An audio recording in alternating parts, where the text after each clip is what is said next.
What's up everyone? Kumusta po kayong lahat? And it's me again, Merry Chris guys, and welcome back to my channel guys, and welcome back to my vlog, and welcome sa aking videos for today. And ayan na nga, gagawa na naman tayo ng ating DIY bracelet using the shell. Ayan ang ating shell ang gagawin natin ngayon guys, at sana magustuhan nyo ang ating design. At sana mag-enjoy po kayo sa videos na to. And especially thank you guys sa aking mga ka-team na nandyan. Maraming salamat sa lagi niyong pagsuporta sa videos ko. At kung ikaw ay bago sa aking channel guys, please give me the thumbs up. And don't forget to like and to subscribe to my channel. At pakiclick mo na rin yung notification bell para lagi kang updated sa aking mga videos. And thank you for watching for these videos. And tara na guys! Sana magustuhan nyo ang aking bracelet na DIY na gagawin for today. Alright.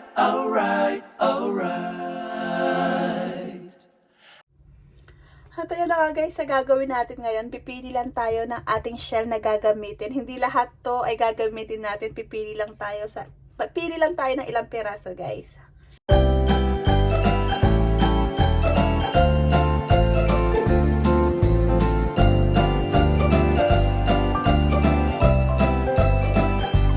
Kasi hindi naman natin ito mapapasok kung wala siyang butas. At ayan, tara guys, simulan na natin ang ating paggagawa ng ating bracelet.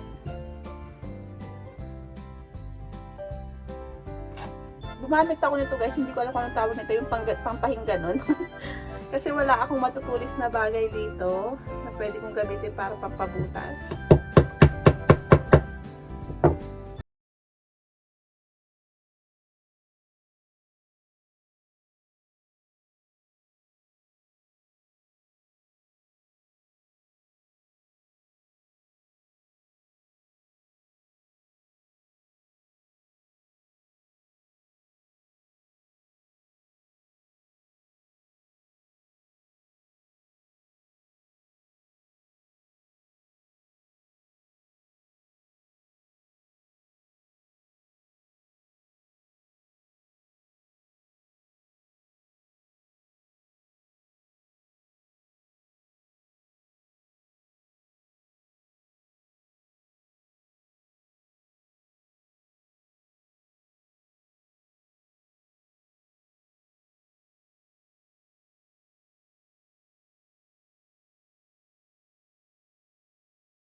갑자기 내게 나타나준 너.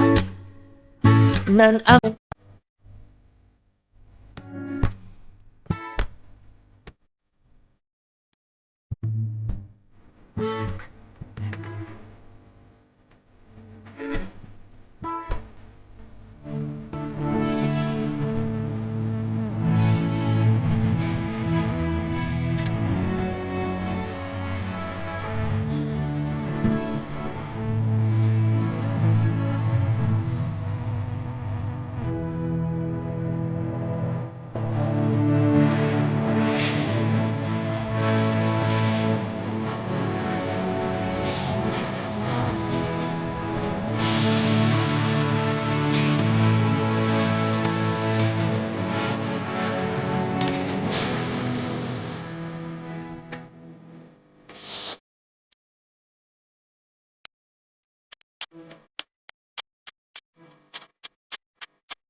And finally guys, natapos na rin ang ating DIY bracelet guys. Ayan, ang ating summer bracelet. Kasi summer guys, kasi gumamit tayo ng shell. Ayan, ang shell niya, ginamitan natin siya ng gold na beads at saka wood na beads at saka matching with the star. Ayan guys, ayan. At saka yung nylon niya, it's black and white guys. Ayan. And that's it for my videos guys. Maraming salamat sa lahat ng mga nandyan. At maraming salamat of course sa aking mga ka-team na maraming salamat na lagi kayo nandyan guys. Sumusuporta. Sana hindi po kayo magsawa sa aking mga videos. Sa aking mga DIY or anything videos na ina-upload ko. Sana hindi po kayo magsawa. At maraming salamat sa inyo lahat guys. And syempre, keep safe everyone and God bless you all guys. Sana nag-enjoy kayo sa aking videos. Bye everyone! Ingat po kayo lahat.